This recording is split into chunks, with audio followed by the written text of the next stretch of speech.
Monsieur le député maire, Madame la conseillère régionale, cher docteur Raymondon, chers tous et chers amis,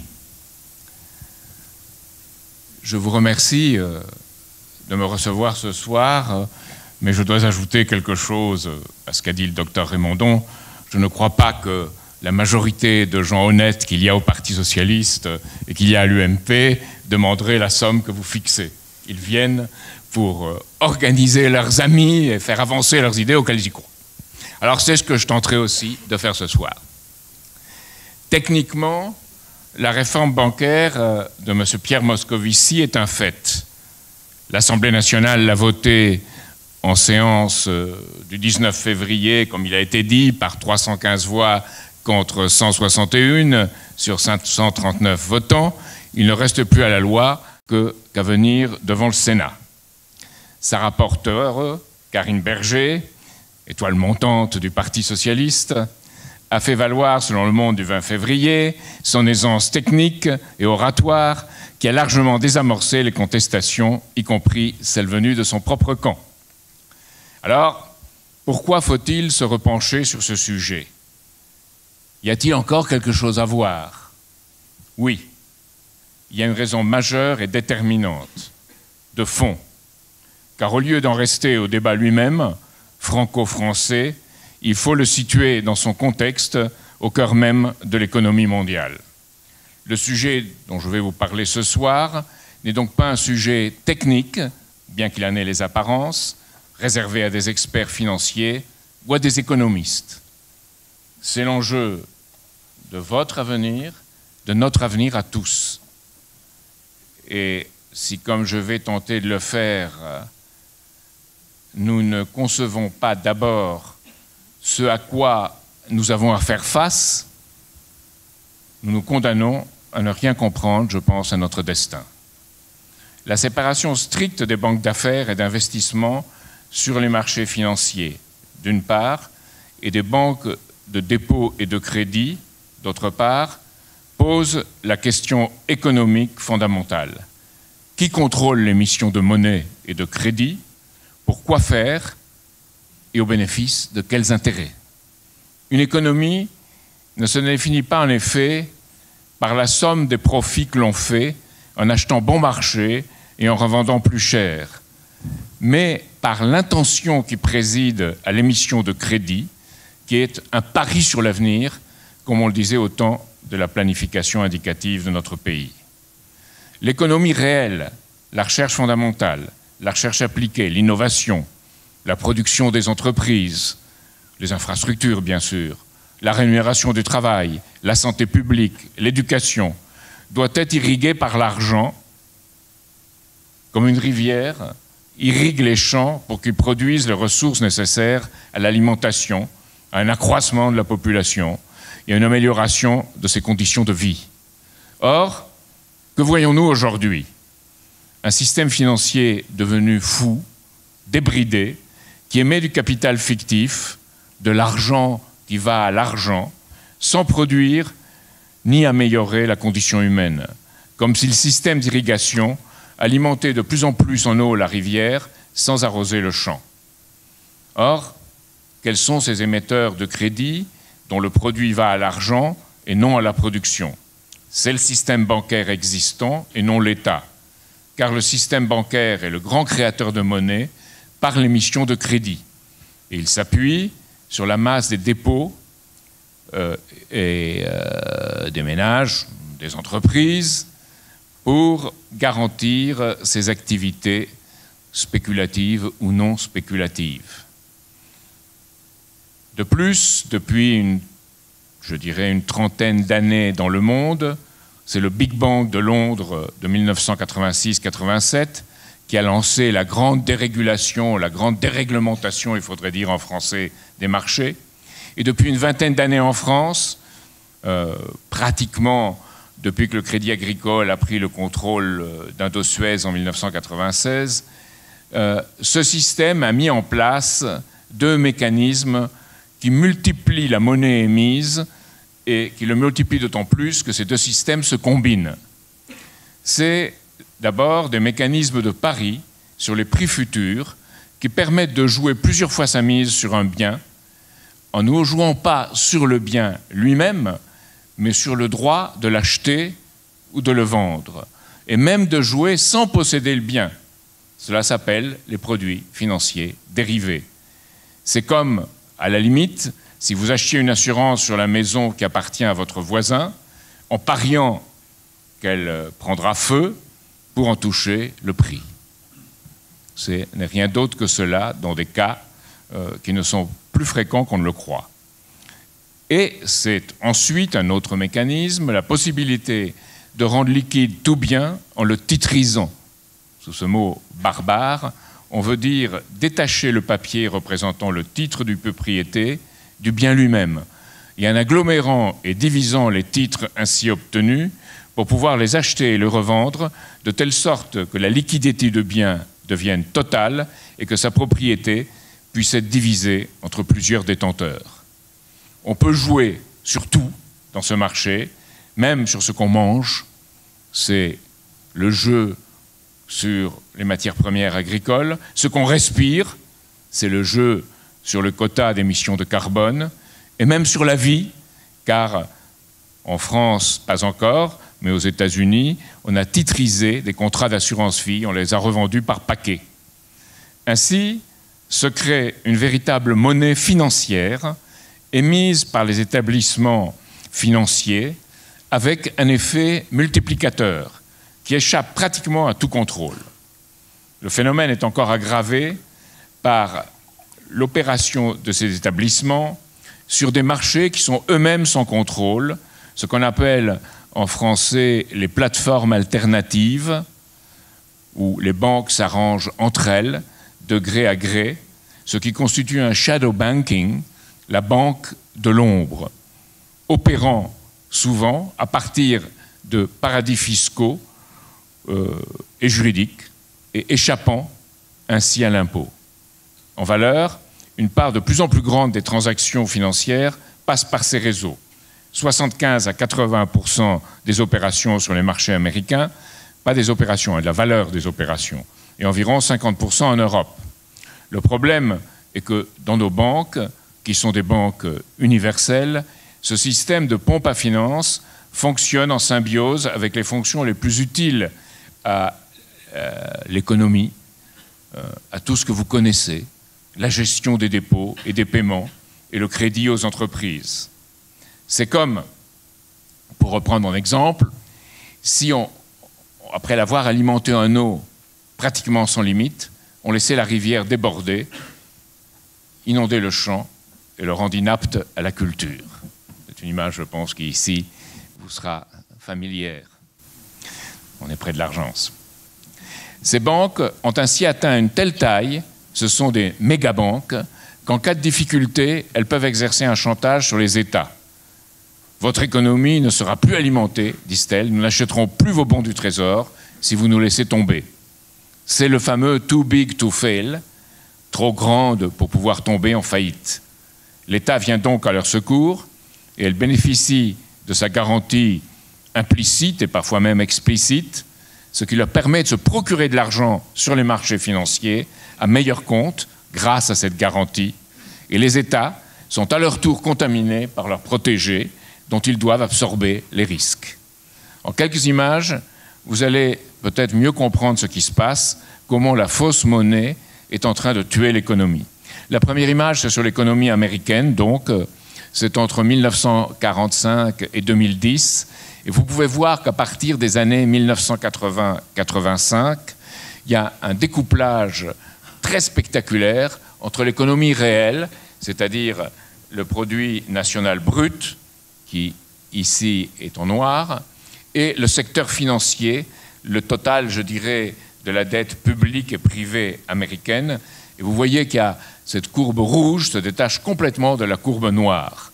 Donc, il n'y a plus un financier et un monétaire qui poussent l'économie réelle, l'économie productive, celle dont je vous parlais tout à l'heure, mais au contraire, les deux se détachent.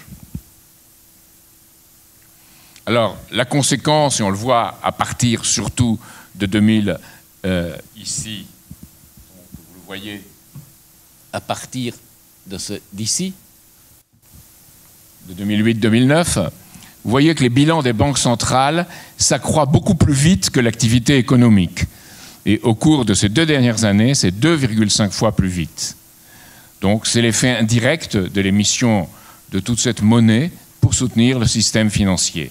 Ainsi, la réserve fédérale américaine est passée de 800 milliards à 3 000 milliards, la Banque centrale européenne à 3 000 milliards au bilan, à son bilan, avec des capitaux propres de 10,6 milliards. Et on dit que ça n'a pas d'importance puisque c'est une banque centrale. Alors, cela reflète cette émission de monnaie avec ce qu'on a appelé aux États-Unis les allègements quantitatifs pour soutenir les bulles financières. Aux États-Unis, actuellement, on déverse sur les marchés 85 milliards de dollars par mois. En Europe, un exemple, la Banque centrale européenne, en décembre 2011 et février 2012, a par 2 fois prêté aux banques 500 milliards, ce qui a fait 1000 milliards. On appelle ça un prêt à long terme, un LTRO. Le long terme pour la Banque centrale européenne, c'est 1% sur 3 ans. Donc c'est vraiment en quelque sorte un cadeau. Et avec 232 milliards d'euros, les banques françaises sont les 3e, après les italiennes et les espagnoles, les plus importantes récipiendaires de ce soutien. Donc ça vous donne une idée des proportions. Alors on arrive à des choses qui sont des choses hors toute norme passée, ou quand une grande institution, par exemple AIG, l'American International Group, qui était la plus grande assurance du monde, eh bien, elle tombe en faillite. Pourquoi? Parce qu'elle a émis toute une série de titres d'assurance que d'autres ont achetés. Et quand il y a eu la crise du système, les acheteurs ont dit bien payez. Et l'AIG ne pouvait pas payer. Alors, le gouvernement américain est intervenu, c'est-à-dire qu'en fait, le contribuable et le citoyen américain sont intervenus. Il en a donné 182,5 milliards de dollars à AIG. Ce qui a sauvé Goldman Sachs, le plus grand des spéculateurs qu'on est habitué à mentionner, mais aussi la Société Générale, qui a bénéficié de 11,9 milliards. Et sans le contribuable et le citoyen américain, la Société Générale, disons-le, serait tombée en faillite, ou l'État français aurait dû payer. Alors, tout cela passe par des paris qui touchent de plus en plus à la fraude. On a vu Goldman Sachs vendre des titres des fameux subprimes américains à ses clients, alors que pour lui-même, il jouait à la baisse. Donc il jouait dans l'intérêt contraire de ses clients. Pour la Grèce, on a vu que Goldman Sachs a assuré la rentrée de la Grèce dans la zone euro en, disons, manipulant ses comptes. Puis à partir d'un certain moment, connaissant la situation, disons, mauvaise de son client, elle a acheté des assurances sur la dette de son propre client. Et à ce moment-là, elle a fait savoir que la situation de son client était mauvaise. Et elle a gagné des sommes considérables, on dit 2, 3, 4 fois sa mise, sur ces titres d'assurance qui avaient augmenté énormément, puisqu'on savait que la situation de la Grèce s'aggravait. Alors, il faut dire que M. Mario Draghi, c'est pour l'anecdote, mais elle est révélatrice, était alors vice-président pour l'Europe de Goldman Sachs à Londres. Il dit qu'il n'a jamais entendu parler de cette histoire grecque. Mais il ne peut pas dire qu'il n'a jamais entendu parler de l'histoire de Monte dei Paschi en Italie, qui est la banque qui était, disons, victime d'opérations extrêmement risquées, que l'État italien a renflouées, la Banque d'Italie prétendant ne rien voir, et elle n'a vu que lorsque M. Mario Draghi, qui dirigeait la Banque d'Italie, on est parti à partir de novembre 2011 pour un autre destin. Et son destin, c'est d'être à la tête de la Banque centrale européenne. Alors vous savez qu'on a demandé à M. Trichet, est-ce que vous pensez que M. Draghi est la personne adéquate pour remplir ses fonctions? Et Jean-Claude Trichet a répondu, vous ne m'avez pas posé cette question. Donc c'est intéressant de voir comment les choses, à quel point on en est des choses aujourd'hui, où un système littéralement de fraude et de manipulation est devenu, je dirais, et ce n'est pas Draghi, hélas, ce n'est pas une exception, est devenu quelque chose qui est assez fréquent. Alors ici, c'est l'autre chose, c'est la progression des volumes de produits dérivés, qui sont négociés de gré à gré, c'est-à-dire passant pas par les marchés. Ça s'appelle over-the-counter, OTC en anglais. Alors, vous voyez qu'en 1998, on avait à peu près 80 309 milliards. En 2011, 647 777 milliards. Donc une croissance énorme. Leur valeur entre 1998 et 2011 a été multipliée par 8 jusqu'à représenter plus de 10 fois le montant du produit intérieur brut mondial. Alors cette quantité de produits dérivés peut croître indéfiniment car chaque nouveau produit dérivé résulte simplement, en gré à gré, de l'accord de deux parties d'échanger ce produit. Et si on s'y met à plusieurs, ça fait un formidable effet de cavalerie, comme on disait dans le temps. Le voilà. Des volumes potentiellement illimités et l'accès des banques à une ressource financière artificiellement peu onéreuse, du fait du soutien implicite de la puissance publique aux activités de marché, ont encore un effet multiplicateur plus grand. Et ce montant de produits dérivés est ainsi hypertrophié chez les banques cotées, avec des quantités sur lesquelles on parie, et non ce qu'on paye pour parier, mais les quantités sur lesquelles on parie, ce qu'on appelle le sous-jacent, qui représente près de 24 fois le produit intérieur brut de la France chez BNP Paribas. Donc c'est pour vous donner les chiffres qui sont énormes. Derrière cette explosion apparaît un risque systémique, donc un risque pour tout le système, majeur, car il y a interconnexion de quelques acteurs financiers entre eux. Il n'y a que 28 mégabanques mondiales, dont 4 sont françaises, BNP Paribas, le Crédit Agricole, BPCE et la quatrième, BNP Paribas, le Crédit Agricole, BPCE et la Société Générale, bien sûr. Avant, il y avait Dexia, il a disparu. Donc ces 28-là et ces 4-là ont littéralement pris en otage les économies. Alors la chose suivante que je voulais vous montrer, c'est quelque chose que j'ai écrit en 1993. C'était les produits dérivés, une bombe H financière. Et à l'époque, on me riait au nez en disant « mais non, il n'y a pas de risque, c'est une créativité financière ». Et ça, c'était ce que j'avais montré déjà, une croissance dans ces années-là. Vous voyez la croissance de ce qu'on appelle les swaps, c'est-à-dire c'est les taux d'intérêt et de devises sur dérivés.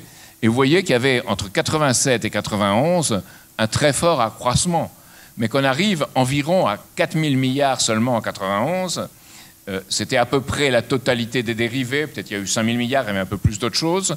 Et aujourd'hui, on est à 673 000 milliards. Donc il y a eu aux États-Unis une commission d'enquête qui s'appelle The Financial Crisis Inquiry Report, sur la crise financière. On l'appelle la commission Phil Angelides, qui est un jeune démocrate américain de très grande qualité, qui a une équipe extrêmement importante. Et je dois dire, mais vous oublierez que je l'ai dit, que ce rapport est d'une qualité très supérieure et avec des moyens très supérieurs au rapport Mancel-Emmanuelli qui a été fait en France. Alors, que dit ce rapport? Il décortique toutes les combinaisons qui ont eu lieu, et il montre la complicité entre mégabanques, organismes de supervision, puissance publique, responsables politiques. Aux États-Unis, l'administration républicaine et l'administration démocrate. Alors c'est très frappant en 2 minutes, parce que je pense que c'est très important d'avoir ces choses-là en tête. Nous sommes dans l'administration Bush, à la réserve fédérale pour New York, nous avons Timothy Geithner, Ben Bernanke à la tête de la réserve fédérale en général. Nous passons à l'administration Obama. Timothy Geithner passe au Trésor aux États-Unis et Bernanke reste à la réserve fédérale. Et Lawrence Summers, qui est un autre personnage, je ne voudrais pas vous parler de son antiféminisme, de ses mépris des pays du tiers-monde, il passe aux responsabilités principales comme conseiller d'Obama. Il n'est plus aujourd'hui. Alors, vous me direz, c'est les États-Unis, mais en France. Alors, en France, je vais vous faire une confidence que j'ai déjà faite à la télévision. J'ai rencontré M. Ramon Fernandez, qui à l'époque était le principal conseiller de Nicolas Sarkozy, économique. Et je lui ai dit, c'était en 2007, fin 2007, je lui ai dit que la situation allait être très grave. Il m'a dit, ne vous en faites pas, nous contrôlons les choses. Dans le financier, il y a des gagnants et des perdants, et c'est un jeu à somme nulle. Et on trouve toujours des contreparties. Bon. La deuxième, c'est que les marchés financiers arrivent toujours à s'autoréguler dans leur grande sagesse. Et qu'enfin, on avait des amortisseurs qui permettaient d'empêcher la crise de s'étendre. Tout cela s'est avéré faux, bien entendu, pas à cause de moi, à cause de la crise de 2008-2009, mais M. Ramon Fernandez est actuellement directeur aujourd'hui, et je crois que c'est un secret pour personne, il est de ceux qui ont entravé la réforme bancaire qui devait être mise en œuvre. Si, je peux vous le dire, j'ai des sources directes, y compris socialistes. Donc, on est des gens que j'aime beaucoup, par ailleurs. Donc, on est dans la folie du pari, dit la commission Angelides. C'était prévisible et on n'a pas voulu voir les conséquences. C'était prévisible, ce n'est pas quelque chose qu'on ne pouvait pas prévoir. Comme Icare, ils n'ont pas eu peur de toujours voler près du soleil jusqu'à se brûler des ailes, a dit la commission Angelides. Rien n'a changé de fondamental, ajoute-t-il, depuis 2007-2009, excepté que le marché est encore plus concentré dans quelques mains qu'auparavant, dans moins de mains qu'auparavant. Et toutes les conditions, a dit dans une interview Angelides, toutes les conditions sont réunies pour que le krach se reproduise et éventuellement même, je crains, a-t-il ajouté, empire. Alors, dernière chose à ajouter, nous sommes dans une situation qui est aggravée, un jeu qui est aggravé par les paradis fiscaux. Alors, de quoi s'agit-il? C'est une toile d'araignée de centres dits offshore, c'est-à-dire hors la loi des États. Après-guerre, après la guerre de 1945, on avait trois choses. Le New Deal de Roosevelt et la loi Glass-Steagall séparaient les banques de dépôt et de crédit d'une part et les banques d'investissement d'autre part, sous des toits différents, à l'opposé de ce que sont devenues depuis les banques universelles. La chute de l'Empire britannique, la chute apparente de l'Empire britannique, dans sa forme physique et institutionnelle, c'est aussi l'autre élément de l'après-guerre, et aussi la faiblesse de la livre. En conséquence, notre après-guerre du XXe siècle a été une des rares périodes de l'histoire où les hommes politiques ont pu exercer un contrôle sur les banques dans un système de développement économique et de reconstruction. D'où le redécollage de l'Europe, c'est le mystère pour ceux qui sont libéraux, c'est le redécollage de l'Europe sans rente ni épargne en 1945, mais sur la base d'un crédit public organisé et bien orienté vers les infrastructures et la production de biens. Le crédit se trouvant naturellement remboursé par les effets positifs sur l'économie qui permettaient d'augmenter l'assiette fiscale, la base d'imposition qui permettait de rembourser le crédit. Cependant, depuis, les intérêts financiers ont progressivement opéré un retour en contournant les États par précisément les paradis fiscaux. Ceux-ci ont été en quelque sorte le bélier utilisé pour libéraliser l'économie mondiale au profit d'une oligarchie financière et constituer le terrain que je vous ai décrit avec ses conséquences. Alors, il y a deux réseaux principaux, l'un centré sur la City de Londres, qui s'étend de place en place sur toute la planète et dont les contours épuisent plus ou moins ceux de l'ancien Empire britannique, reconstitués sous une forme financière. On peut voir les îles Caïmans, les îles Vierges, les Bermudes, les îles Moustiques, etc., avec dans chacune l'image de la reine d'Angleterre qui en est le tuteur. Puis l'autre rassemble les paradis fiscaux de la sphère d'influence de Wall Street. C'est la loi Reagan de 1981 qui autorise les zones franches bancaires à l'intérieur des États-Unis même. Donc vous avez des États qui deviennent des paradis fiscaux, le Delaware, que tout le monde connaît, mais aussi le Wyoming, le Nevada, la Floride et bien d'autres. D'autre part, les banquiers de Manhattan s'appuient sur des paradis fiscaux pour attaquer les réglementations du New Deal qui leur avaient coupé les ailes en Amérique et avec leurs investissements ou leur présence à la City en 86-87, ils l'utilisent comme un levier et ils obtiennent l'abrogation de la loi Glass-Steagall en 1999 aux États-Unis et en 2000 la dérégulation des produits dérivés.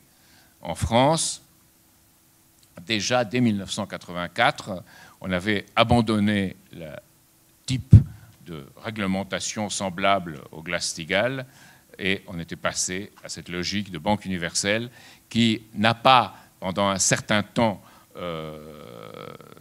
été débridée, mais qui, dès 1996, il faut bien voir la date, et qui se trouvait aux affaires à ce moment-là, dès 1996, avec le Crédit Agricole prenant Indosuez et ensuite avec la BNP prenant Paribas. Donc on était rentré nous-mêmes dans le cercle de la spéculation et des produits dérivés. D'autre part, la City, elle, s'est appuyée sur l'Euromarket, c'est-à-dire les dollars détenus offshore, en dehors des États-Unis, et elle en a fait une sorte d'opération de création monétaire continue avec une banque qui s'appelait la Midland Bank, qui a violé certains règlements de l'époque, mais la Banque d'Angleterre a fermé les yeux. Donc il y a la Midland Bank, et il y a eu également des banques de l'Est qui ont participé. C'est là que se sont noués certains liens qu'on peut voir aujourd'hui avec beaucoup d'oligarques se trouvant à Londres, russes, avec la Narodni Bank et bien d'autres. Ainsi s'est créé un réseau mondial unique, fonctionnant à la vitesse de la lumière grâce à l'informatique et permettant de mettre hors d'atteinte du fisc, des règlements et de la justice cette oligarchie financière dominante.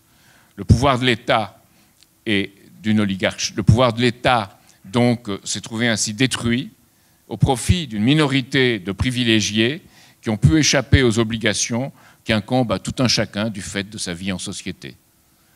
On a dit de façon un peu directe dans une émission très bonne que je vous conseille, qu'on peut encore trouver, je pense, sur Internet, La City, la finance en eau trouble, paru le 18 octobre 2011 sur France 5. On a dit que la différence entre il y a 30 ans et aujourd'hui, c'est qu'il y a 30 ans, les mafias cherchaient des banques où placer leur argent. Aujourd'hui, c'est des banques qui cherchent des mafias pour obtenir de l'argent. Et la HSBC au Mexique est un cas patent où au moins 7 milliards de dollars, officiellement, ont circulé venant de l'argent de la drogue au Mexique et où la HSBC a reçu une petite tape dans le dos aux États-Unis. On l'a infligé 500 millions de dollars, ce qui est très peu pour une opération de ce type. Donc, il s'agit bel et bien d'un agenda politique, la reconstitution d'un empire financier sous une forme britannique, mais devenue anglo-américaine, avec pour épicentre la City, à la fois cerveau et grande lessiveuse d'argent, ce qui se traduit par une communication entre la criminalité clandestine et l'élite de la finance, les services de renseignement, les corps diplomatiques et les services secrets avec les multinationales. Alors, évidemment, si on regarde la City, ce qui est peu connu, en 2008, elle représentait la moitié du trading international des actions, presque 45% des échanges de gré à gré de produits dérivés, 70% des échanges d'euro-obligations, 35% des échanges mondiaux de devises et 55% de toutes les émissions publiques internationales.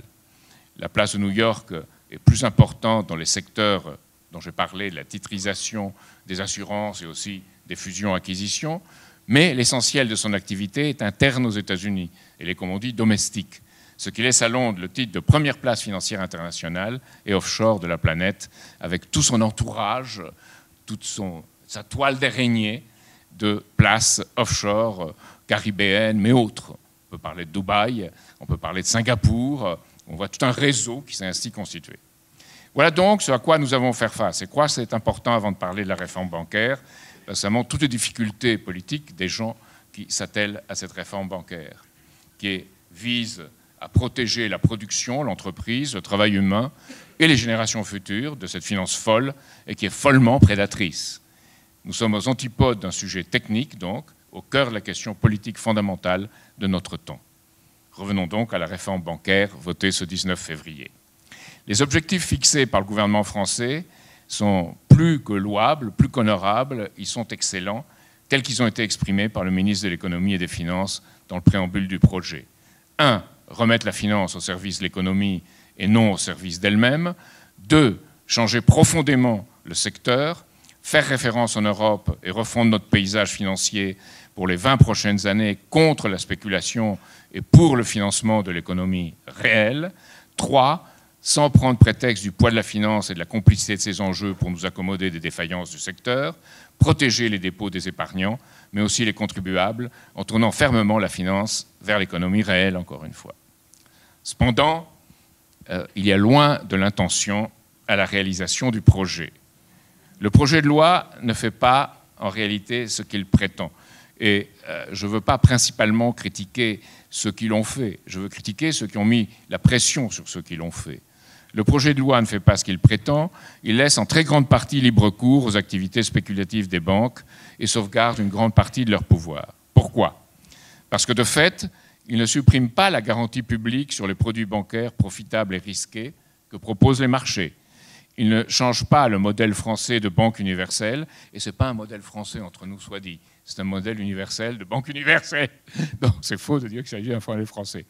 Et nous sommes cependant dans un état de dépendance et d'hypertrophie qui est prouvé parce que les actifs bancaires de nos 4 plus grandes banques représentent 340% de notre produit intérieur brut. Donc je suis convaincu que seule une séparation stricte, sous des toits différents, parce que sans ça, on recommence toujours l'inceste financier, est susceptible de mettre un terme à cela, ce que la loi a choisi de ne pas pouvoir faire malgré ses intentions. Alors, examinons point par point ce qu'elle ne fait pas et les différentes critiques sur lesquelles l'on peut s'appuyer. Alors, je voulais montrer une à une. Je vais vous montrer d'abord, oui, ça c'est une courbe de mon ami américain Lyndon LaRouche qui montre l'évolution depuis 1945. Alors, en fait, il y a plus de hausse au départ, où les actifs financiers et l'émission monétaire augmentent et la croissance de l'économie physique, la production physique par habitant baisse. Alors, il ne s'agit pas de l'émission monétaire, contrairement à ce qui est écrit là, elle-même, ou des actifs financiers eux-mêmes, ou de la production physique par habitant eux-mêmes, c'est la croissance de la croissance, c'est-à-dire les taux d'accélération. Vous voyez que dans un cas, il y a décélération, et dans l'autre, accélération. C'est-à-dire ce que je vous ai montré dans la première image, la séparation de l'économie physique d'une part et de l'économie, donc de la dette financière de l'autre, poussée par l'émission monétaire, apparaît clairement ici. Donc, je vais vous montrer toute une série de rapports qui ont été faits et que vous pouvez prendre connaissance. Ça, c'est sur d'Oxfam, sur les matières premières agricoles.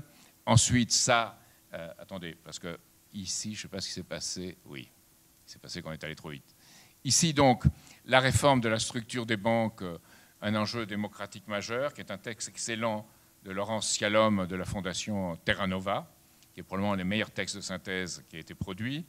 Ensuite, ici, c'est Finance Watch, qui est une organisation qui s'est constituée avec, au niveau européen avec un certain nombre d'économistes et d'anciens banquiers, parfois d'anciens traders, plutôt dans l'ensemble progressiste. Ici, c'est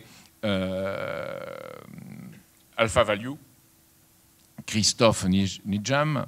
Ça, c'est le point de vue des banquiers. Donc, si vous voulez le connaître, réforme bancaire, mythe et réalité. C'est les banquiers qui protestent contre les critiques. Et ça, c'est les 20 mesures pour une véritable réforme bancaire proposées par Attac. Donc, voilà, les textes de référence. Alors, ce que je dirais, c'est que le système actuel de la loi oblige certes les banques à loger certaines activités spéculatives qu'elles opèrent pour compte propre avec leurs capitaux dans des filiales qui seront privées donc de la garantie publique implicite. Mais seulement 0,75% à 2% du produit net bancaire est concerné par cette mesure, de l'aveu même des banquiers, ce qui me paraît ridicule. Alors on dit qu'il y a, en 2007-2008, ça aurait été beaucoup plus, parce que les banques spéculaient plus.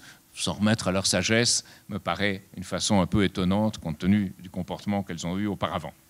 Le deuxième point, c'est que toutes les activités en principe interdites à la maison mère, les prêts aux fonds spéculatifs, le trading à haute fréquence dont je vais vous parler, la spéculation sur les matières premières agricoles, sont accompagnées d'exceptions qui en viennent à vider la loi d'une grande partie de son contenu. C'est donc, je pense, de l'aspirine donnée aux grands malades que je vous ai décrits, en espérant que peu à peu il se remette et qu'on puisse peut-être lui donner une meilleure médecine à l'avenir. Mais aujourd'hui, les exceptions sont presque la règle. Si les activités spéculatives pour compte propre, sur son propre capital, donc, sont bien filialisées, de fait, aucune activité de marché significative des banques ne sera affectée par la filialisation, parce qu'il suffit que ce soit pour le compte d'un client et que ce soit supposément utile à son profit, au profit du client, pour que ce soit permis. Et s'il y a une contrepartie, une assurance par exemple avec la forme d'un gage de biens réels, de matières premières ou d'actions. Il n'y aura pas de séparation, c'est aussi permis. Ainsi pourront être poursuivis dans ce contexte, avec la garantie implicite de l'État, les activités de montage et de cotation de produits financiers et de produits dits structurés, c'est-à-dire ces fameux produits dérivés qui allient titrisation et jeu sur les marchés et sur le prix, les activités de financement de la spéculation, c'est autorisé, les activités de marché en général et en particulier les activités de fabrication de produits de spéculation et les investissements pour compte propre des banques s'il y a intention de les conserver durablement. Donc on croit les banques s'ils disent qu'elles vont les conserver durablement. C'est-à-dire en clair que pourront continuer l'action de crédit aux fonds spéculatifs, aux hedge funds, des fonds à effet de levier et aux autres sociétés d'investissement. Ça, c'est permis, pourvu qu'il y ait une contrepartie, mais il y en a toujours une en réalité. Et toutes les activités de marché, quel qu'en soit l'objet ou la finalité, et en particulier l'activité de produits dérivés. Donc, on ne sort pas de le paramètre du système que j'ai décrit. On donne des moyens, certains moyens qui pourront être utilisés à l'avenir, mais on ne sort pas du système aujourd'hui. L'exemple de la spéculation sur les matières premières agricoles est, je pense, un des plus révélateurs. Comme l'a bien analysé Oxfam, le texte interdit la spéculation pour compte propre. De toute façon, elle est très très peu pratiquée en France, presque inexistante. Mais on n'interdit pas aux banques de monter des fonds spéculatifs pour leurs clients, de les monter et de les vendre. Les 4 principaux acteurs du secteur, de son BNP Paribas, Natixis, la BPCE, Société Générale et Crédit Agricole, pourront donc continuer à gérer pour leurs clients, avec leurs clients, pour le compte de leurs clients, leurs 18 fonds qui spéculent sur les prix agricoles. Et vous savez que la fin est une question de prix dans ce domaine. BNP Paribas représente plus de la moitié de ces fonds recensés pour une valeur de 1,4 milliard. Donc il ne s'agit pas ici de couverture d'un risque réel sur une opération réelle. Il est normal que vous preniez une assurance sur le prix d'un produit agricole que vous voulez assurer pour l'avenir, mais pas s'il y a une spéculation et que vous ne possédiez pas ou que vous ne pensiez pas posséder ce produit agricole. Il y a le découplage entre le pari et le produit. Second exemple, alors celui-là est plus compliqué, mais il est intéressant, c'est celui dit du trading à haute fréquence. Alors, qu'est-ce que ce fameux trading à haute fréquence, qui est une des choses dont on a le plus parlé? On veut interdire les opérations spéculatives sur des durées extrêmement brèves. Et je vais vous donner comment ça marche en réalité et comment c'est détourné. C'est les durées de moins d'une demi-seconde.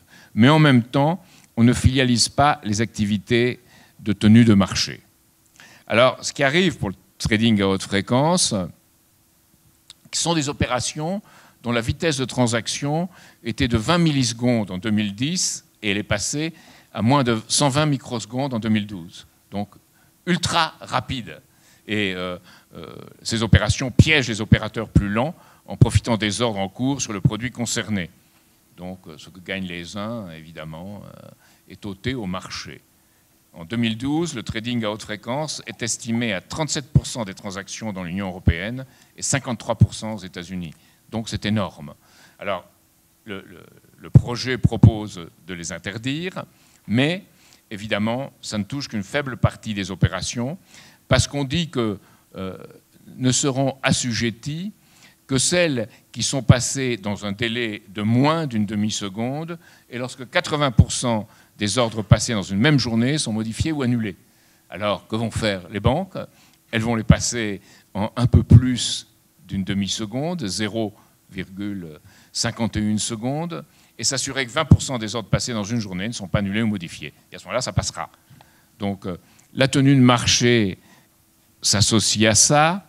Sa tenue de marché, c'est une banque qui cote, c'est-à-dire qui intervient sur le marché pour son propre compte, en communiquant pour le client, simultanément des prix de vente et d'achat fermes pour des volumes de taille comparable. C'est-à-dire que le client a une certaine assurance. On dit qu'elles apportent ainsi de la liquidité au marché. Cependant, dans la fourchette des prix cotés, les banques jouent avec des produits dérivés sur des marges très très faibles, mais sur des opérations qui se répètent des centaines ou des milliers de fois par jour. Donc, le trading de haute fréquence permet introduit cette façon de jouer sur les marchés. Et de nombreux députés socialistes et écologistes ont protesté et présenté des amendements, M. Pierre Lelouch aussi, il faut dire, en voulant fixer un seuil maximum pour ces opérations. Mais la décision de ce seuil est laissée à l'arbitraire du ministre, qui l'a dit lui-même. Il ne s'agit pas nécessairement de fixer un seuil commun à toutes les banques, mais de donner la possibilité au ministre de faire basculer dans la filiale des activités qu'il jugerait spéculatives ou qui prendraient une importance excessive. Donc on laisse au ministre le pouvoir de cette décision. Autre exemple, un amendement écologiste de quelqu'un que je connais bien, Eric Alauzet, a été adopté sur les paradis fiscaux. Les banques se voient obligées de publier, pays par pays, leur chiffre d'affaires et le nombre de leurs salariés. Mais c'est un simple affichage sans obligation ni sanction. Les banques se garderont ainsi pour elles leurs bénéfices et utiliseront toujours les paradis fiscaux pour délocaliser ces bénéfices. Elles s'arrangent pour maximiser leurs profits dans les lieux où l'on ne paie pas d'impôts et leurs coûts là où l'on en paie le plus. C'est, excusez-moi de le dire, du super Depardieu ou du super Noah. Enfin, aucune étude d'impact, et je voulais vous montrer les impôts des banques, oui, c'est la preuve. Voilà les impôts payés par les banques. Alors vous voyez qu'elles payent très peu. Vous savez que le taux d'impôt sur les sociétés, c'est 33%. Ici, vous avez les taux d'impôt payés par les banques en France, et vous voyez que c'est tout de même un miracle d'optimisation fiscale, que par l'internationalisation des activités et l'implantation d'une partie des activités des groupes en offshore, leur imposition est très basse et leur taux moyen a tendance à baisser, comme vous pouvez le voir à droite.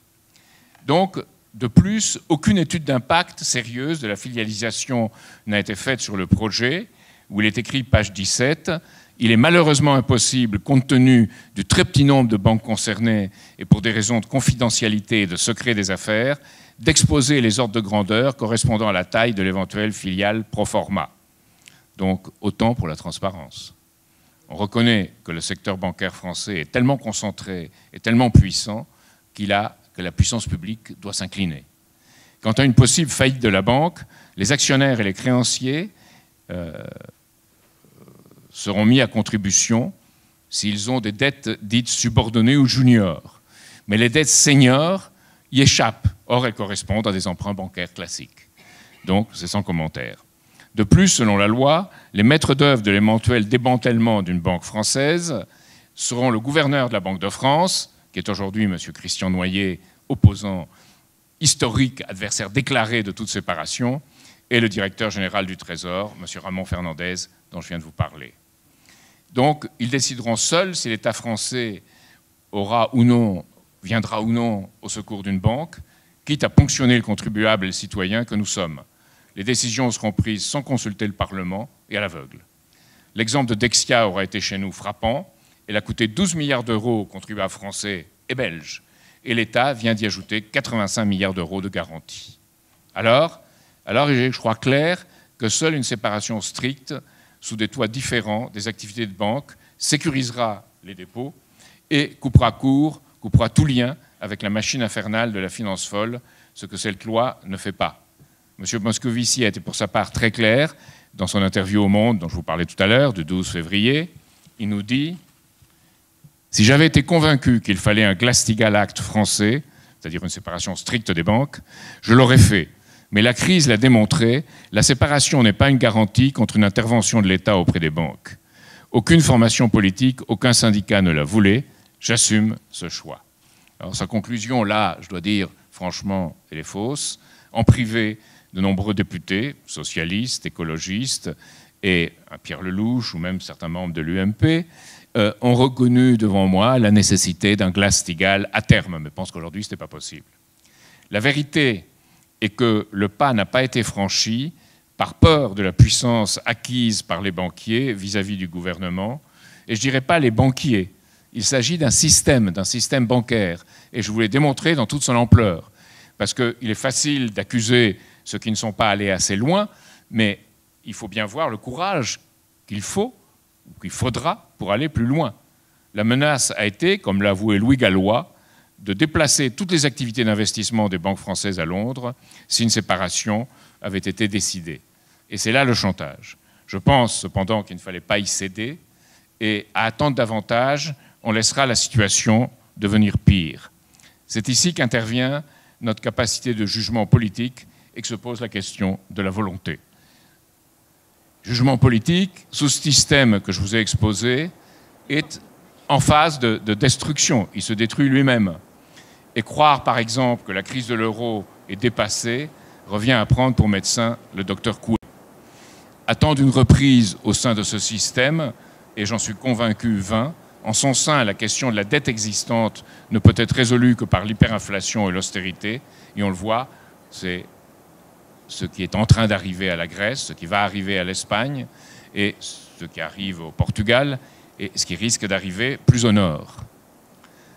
C'est deux systèmes donc qu'il faut changer, et c'est ici que se pose la question de la volonté politique et de la stratégie à suivre pour remettre le système bancaire au service de l'activité productive et je dirais du travail humain. Tout d'abord, il n'est pas vrai que personne ne soutient Glass-Steagall.